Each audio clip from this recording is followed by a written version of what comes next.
Hello friends, good morning. આજે આપણે ધોરણ 2 માં હિન્દી વિષય ભણીશું. તો બાળમિત્રો, આજે આપણે હિન્દી વિષયમાં પ્રથમ સત્ર પુનરાવર્તન જોઈશું. એટલે કે હું તમને આજે પ્રથમ સત્રની પરીક્ષા જે ચાલી રહી છે અત્યારે એનું પુનરાવર્તન કરાવીશ અને શીખવાડીશ. તો આપણે સૌ પ્રથમ જોઈશું કે ચોરસ બોક્સમાં લખેલા અક્ષર જેવો અક્ષર શોધી તેના ફરતે ગોળ કરો. તો એ ચોરસ બોક્સમાં જુદા અક્ષરો લખેલા છે ને એની સામે જુદા અક્ષરો લખેલા છે. તો અહીંયા શું લખ્યું છે? દુ. તો અહીંયા તમે જોઈ શકો છો કે દુ, મુ, જુ, જુ અને દુ. તો આ જે ચોરસ બોક્સમાં જે દુ હોય એવો શબ્દ, એવો જ અક્ષર જ્યાં પણ આવતો હોય તે આપણે ગોળ કરી દેવાનું. તમે એકમાં ગોળ કર્યું છે તો તમને અડધો જ ગુણ મળશે. આ બંને દુ છે તો બંનેમાં કર્યું છે તો જ તમને પૂરો ગુણ મળશે. હવે છે જી. તો ધી, જી, મી, ની અને જી. તો અહીંયા જી છે અને અહીંયા જી છે. તમારે 2 વખત વાંચવાનું અને શાંતિથી કરવાનું રહેશે. તી. તો પી, કી, તી, થી અને તી. તો અહીંયા એક તી છે અને અહીંયા એક તી છે. આ જ તી જેવો શબ્દ અક્ષર હોવો જોઈએ. કી. તો આ શું છે? કી. તો અહીંયા પહેલાં આપણે ગોળ કરી દઈશું. ખી, ગી, પાછું કી અને રી. તમે જોઈ શકો છો બંને એક જ જેવા છે. 2 કી ઉપર તમારે રાઉન્ડ કરવાનું રહેશે. એક જ ઉપર કરશો તો તમને અડધો જ ગુણ મળશે, બીજે ઉપર નહીં મળે. મુ. દુ, મુ, પુ, મુ, બુ. તો એક અહીંયા મુ છે ને એક અહીંયા વુ. તો અહીંયા વુ, સુ, મુ, વુ અને નુ. લી. બી, લી, વી, લી, વી. તો આ લી બંને. તો તમે જોઈ શકો છો કે અહીંયા મેં દુ, જી, તી, કી, મુ, વુ અને લી બંનેમાં 2 અક્ષરો ઉપર રાઉન્ડ કર્યું છે. તો એવી રીતે તમારે પરીક્ષામાં કરવાનું રહેશે. હવે અહીંયા જુઓ, તીરની દિશામાં વાંચીને શબ્દો બનાવો. તો અહીંયા મેં અક્ષર લખ્યા છે અને સામે શબ્દો છે. તો આપણે શું કરવાનું છે? તીરની દિશામાં બંનેને અક્ષર અને શબ્દને જોડીને આપણે નવો શબ્દ બનાવવાનો છે. એક્ઝામ્પલ તરીકે મેં અહીંયા લખેલું છે અ અને નાર, અનાર. તો હવે આપણે એવું બીજો બનાવીશું. અહીંયા આ છે અને અહીંયા મ. તો હું આ બંનેને ભેગા કરી દઈશ તો આપણો નવો શબ્દ બનશે આમ. ઈ અને અહીંયા છે સારા. અહીંયા જે સામે હોય અક્ષરની સામે જ તીર મારેલું હોય એ જ લેવાનું. પછી આપણે ઈમ નથી લેવાનું કે ઈદ નથી લેવાનું. અહીંયા ઈ સારા, આ ઈની સામે આ જ છે તો ઈ સારા. પછી ઈદ. તો ઈદમાં ધ્યાન રાખજો મોટો ઈ છે. ઉષ્યા. ઉષ્યા અને ઊન. તો આ તો એમનામ જગ્યા છે. તો આપણા શબ્દો બની ગયા અનાર, આમ, ઈશારા, ઈદ, ઉષ્યા અને ઊન. ઓકે બાળમિત્રો, તો આવી રીતે પરીક્ષામાં તમારે શબ્દો બનાવવાના રહેશે. અહીંયા જુઓ બાળમિત્રો, ખાલી જગ્યામાં ખૂટતા અક્ષર લખો. તો અહીંયા મેં લખેલું છે કિસાન. તો એ ખાલી જગ્યા આપી છે અને સાન લખ્યું છે. તો અહીંયાથી આપણે શબ્દ વાંચવાનો. કયો શબ્દ નથી, કયો અક્ષર નથી લખેલો? કી. પછી આપણે બંને શબ્દો સમાન છે એમ વાંચી લેવાના કે કિસાન, કિસાન. ચરખા. તો ચર લખેલું છે, અહીંયા આપણે ખાલી જગ્યામાં ખા લખીશું. ચરખા, ચરખા. નિશાન લખેલું છે, અહીંયા તમે જોઈ શકો છો કે ખાલી જગ્યા છે અને સાન લખેલું છે. તો કયો અક્ષર તમારે લખવાનો રહેશે? ની. તો નિશાન. ડાકિયા. તો ડા લખેલું છે, વચ્ચે ખાલી જગ્યા છે અને યા લખેલું છે. તો તમે કયો અક્ષર લખશો? કી લખશો. તો ડાકિયા, ડાકિયા. ગુલાબ. તો અહીંયા આપણે ગુ લખીશું એટલે ગુલાબ. ખજૂર. તો ખ લખેલું છે, વચ્ચે જગ્યા છે એટલે ખજૂર. જુ લખવાનો છે, ખજૂર, ખજૂર. પુત્ર. તો ત્ર લખેલો છે, અહીંયા આપણે પુ લખીશું એટલે પુત્ર. બટુઆ. તો બ લખેલો છે, વચ્ચે જગ્યા છે એટલે બટુઆ, આપણે ટુ લખી દઈશું. તો બટુઆ.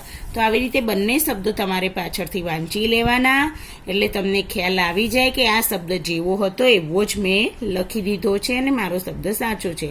બટુઆ બટુઆ એમ સરખા મિલાઈ દેવાના. હવે આપણે આગળ જોઈશું સરખા શબ્દોને જોડો. તો અહીંયા મેં અ વિભાગ અને બ વિભાગ લખેલા છે. એમાં મેં અ વિભાગમાં શબ્દો લખ્યા છે અને બ વિભાગમાં પણ શબ્દો લખેલા છે. આપણે શું કરવાનું છે કે સ્કેલની મદદથી સરખા શબ્દોને જોડી દેવાના છે. તો અહીંયા મેં ઘર લખ્યું છે, તો આપણે બ વિભાગમાં જોઈશું કે ઘર કઈ જગ્યાએ લખેલું છે, અહીંયા. તો એને આમ હું જોડી દઈશ. બાદલ, તો અહીંયા બાદલ લખેલું છે. પહેલાં તમારે એને વાંચન કરી લેવાનું શબ્દોનું અને શાંતિથી કામ કરવાનું.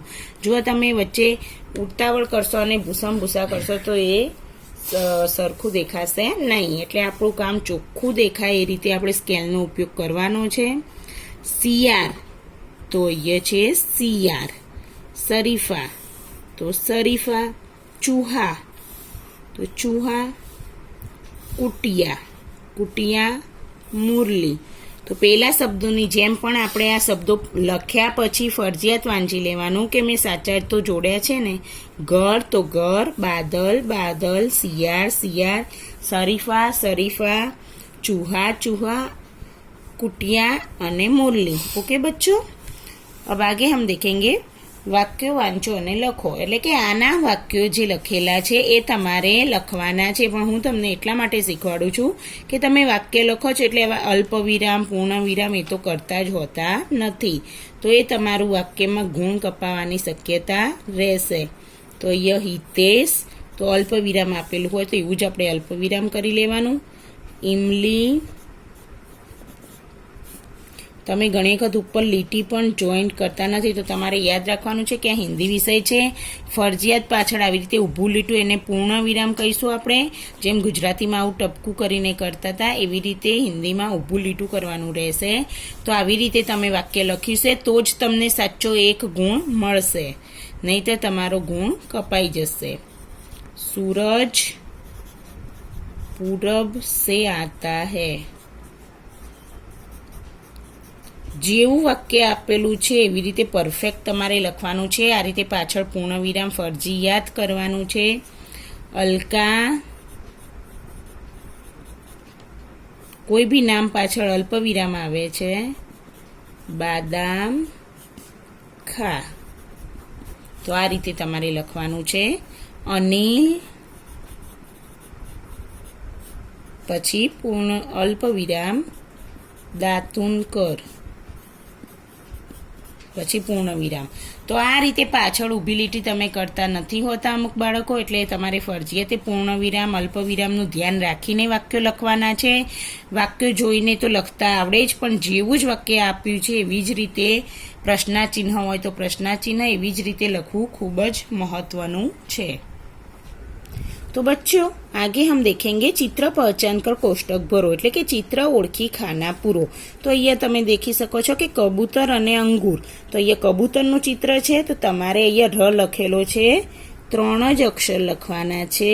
કબૂતર, તો આખો શબ્દ બની જાય છે કબૂતર. તો કબૂતર. હવે અંગૂર, અંગૂર એટલે કે દ્રાક્ષ. તો અહીંયા હું લખીશ અંગૂર. તો તમારે અના ઉપર મીંડું છે તો એવી રીતે જ કરવાનું છે અંગૂર. તો આવી રીતે કબૂતર અને અંગૂર લખવાનું રહેશે. હવે એવી રીતે અહીંયા તમે જોઈ શકો છો કે આ ટપાલીને પણ ડાકિયા છે, તો કી લખેલો છે, તો અહીંયા આપણે લખવાનો છે ડાકિયા. અને કિસાન, ડાકિયા કિસાન. અહીંયા જુઓ પહિયા, પહિયા. આ પહિયાનું ચિત્ર છે, ચિત્રની જોડે જ એનું નામ લખવાનું. અને આ છે ખટિયા, ખટિયા. તો તમે ઘણી ખટ્ટી આવી રીતે પાછળ કરશો તો એ ખોટું પડશે.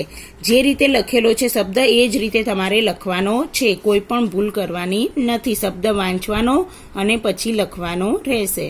તો બાળ મિત્રો તમે એ જોઈ શકો છો કે ઈસે शुरू होने वाले शब्द पर राइट करो, એટલે કે ઈથી શરૂ થતા શબ્દને સાચું કરો। तो ये चित्र को बीचों बीच में ई लिखा हुआ है, बड़ा वाला ई। तो हमें ये सारे शब्द पढ़ने हैं और जिस पर बड़ा वाला ई से शुरू होने वाले शब्द पर हमें राइट करना है। ओके बच्चों, तो यहाँ पे आप देख रहे हैं ईमान। ओके, तो यहाँ पे तो राइट किया हुआ है क्योंकि ये एग्जाम्पल है। और ये जो बीचों बीच ई लिखा हुआ है इसे हमें ध्यान में रखना है। ये है झंडा, तो ये ज से शुरू होता है, तो इस बॉक्स में हमें कुछ भी नहीं करना है, ऐसे ही छोड़ देना है। और ये है इस, तो ये ई से शुरू होता है, ऐसा ही ई है, यहाँ पे हमें बॉक्स में राइट करना है। ये है उत्तर, तो यहाँ पे बॉक्स में हमें कुछ भी नहीं करना, ये बॉक्स ऐसे ही छोड़ देना है। और यहाँ पे लिखा हुआ है ईद, तो यहाँ पे हम राइट करेंगे। और यहाँ पे है इनाम, तो इस बॉक्स को हमें कुछ भी नहीं करना, ऐसे ही छोड़ देना है।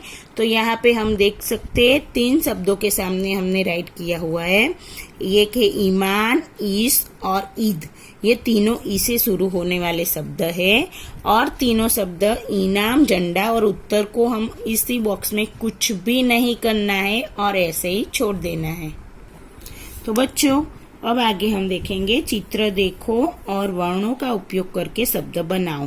तो यहाँ पे चित्र है गड़ी का, तो यहाँ पे मैं लिखूंगी गड़ी। तो आपका ये नाम लिखना है, दोनों बॉक्स में अलग अलग अक्षर लिखना है, एक ही बॉक्स में दोनों अक्षर नहीं लिखने हैं। यहाँ पे हाथी का चित्र है, तो मैंने लिखा है हाथी। ये है पपीता और ये है लकड़ी और ये है दादी। ओके बच्चों, तो इसी एक एक बॉक्स में एक एक अक्षर लिख के आपको ये शब्द लिखना है। ये है धनुष, गुड़िया, आपको चित्र देखना है, बाद में इसका नाम लिखना है। ये है मुरली का चित्र और ये है उंदर और ये है कछुआ। तो यहाँ पे हमने चित्र पहचान कर उसके नाम तो बच्चों अब आगे हम देखेंगे चित्र देखो, गोला करो और शब्द लिखो। तो यहाँ पे हम देख रहे हैं मछली, तो यहाँ पे मछली शब्द पर गोला किया है, मैंने आगे भी वीडियो में आपको सिखाया है। और यहाँ पे है पगड़ी का चित्र, तो यहाँ पे मैं पगड़ी पर गोला करूंगी ऐसे और यहाँ पे लिखूंगी पगड़ी। पगड़ी लिखना है ऐसे। और यहाँ पे है लकड़ी, तो मैं लकड़ी पर गोला करूंगी और यहाँ पे लिखूंगी लकड़ी। और ये है सहनाई, तो मैं सहनाई पर गोला करूंगी और यहाँ पे लिखूंगी सहनाई। तो मैंने इसी प्रकार नाम लिख दिए हैं और गोला किया है। तो ऐसे ही आपको परीक्षा में ऐसे गोला करना है और ऐसे नाम लिखने हैं। तो बच्चों यहाँ पे आप देख रहे हैं कोष्टक से शब्द चुनकर खाली जगह भरो, એટલે કે કૌંસમાંથી શબ્દ પસંદ કરી ખાલી જગ્યા પૂરો। તો यहाँ पे कोष्टक पे दिया है सितार, हिरण, गिलास और टिकट। तो किरण खाली जगह पकड़, तो यहाँ पे आएगा हिरण, किरण हिरण पकड़। शिवाजी टिकट ला, शिवाजी टिकट ला। हितेश, ये कौन सा चित्र है? सितार का, सितार बजा। और ये है गिलास, जिया गिलास ला। तो यहाँ पे चित्र पहचान कर ऐसे कौंस में से देखकर आपको नाम लिखना है। ये है टिकट, ये सितार, गिलास और हिरण। आगे हम ऐसे देखेंगे, ये है आम, तो माला कौंस में अनार, नाक, माला और आम दिया है। तो यहाँ पे हमें आम लिख देना है कौंस में से देखकर। आकाश, ये क्या है? अनार, आकाश अनार ला, अमर माला, अमर माला कर, और ये है नाक, बाला नाक साफ रख। तो यहाँ पे हमने देखा कि आम, अनार, माला और नाक। तो ऐसे ही आपको चित्र पहचान कर कौंस में से उसका शब्द देखकर लिख देना है। ओके बच्चों, ऐसे आपको हिंदी विषय की इस पुनरावर्तन में देखकर तैयारी करनी है, और ये है अच्छे से आपको लिखना है, ऊपर लिटी करनी है। हिंदी विषय में ऊपर लिटी बांधना खूब जरूरी है, और जो जोड़नी है उसे अच्छी लिखनी है, सच्ची। ओके बच्चों, wish you best of luck.